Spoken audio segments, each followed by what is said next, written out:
Hello guys, welcome back to our channel. তোমরা সবাই কেমন আছো? আশা করি খুবই ভালো আছো। অনেকদিন পরে তোমাদের সাথে আবার দেখা হচ্ছে। এই চ্যানেলে অনেক দিনই ডেলি ভিডিও আসেনি, তো আবার ডেলি ভিডিও আসবে। কিছু প্রবলেমের জন্য এই চ্যানেলে ভিডিও আসতে পারিনি।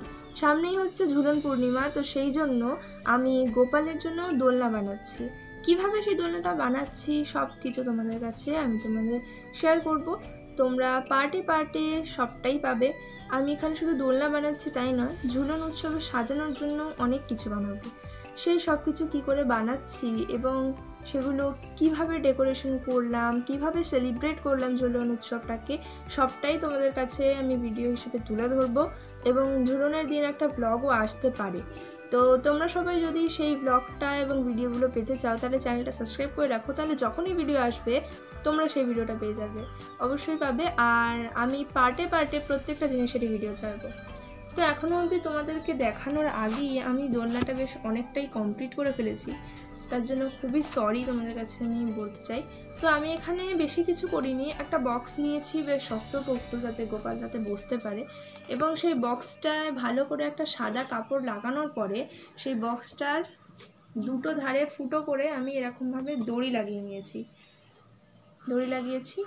আর একটা সুন্দর দেখতে কাপড় নিয়েছি, যে কাপড়টাকে এখন আমি স্টিচ করছি, এর সাথে সেলাই করে দিচ্ছি যাতে এটা বেশ শক্তপোক্ত হয়।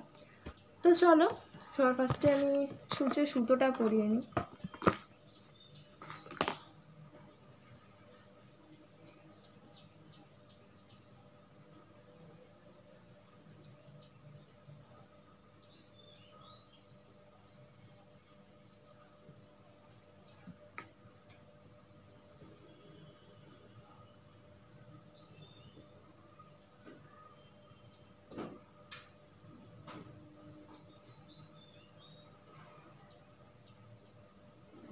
সো গাইজ, আমি এখানে সেলাইটা কমপ্লিট করে নিই, তারপর তোমাদের সাথে দেখা হচ্ছে।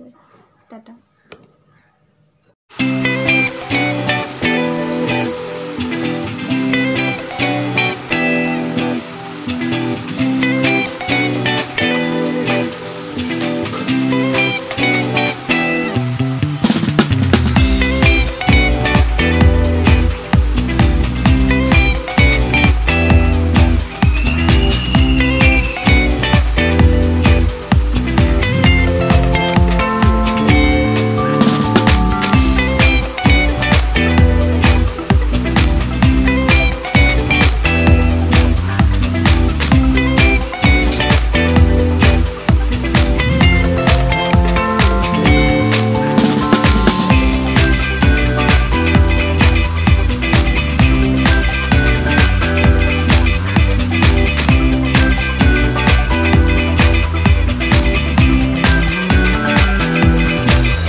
গাইস, আমার গোপালের দোলনা তৈরি হয়ে গেছে, আর তোমাদের আমি একবার ট্রাই করে দেখিয়েও দিচ্ছি।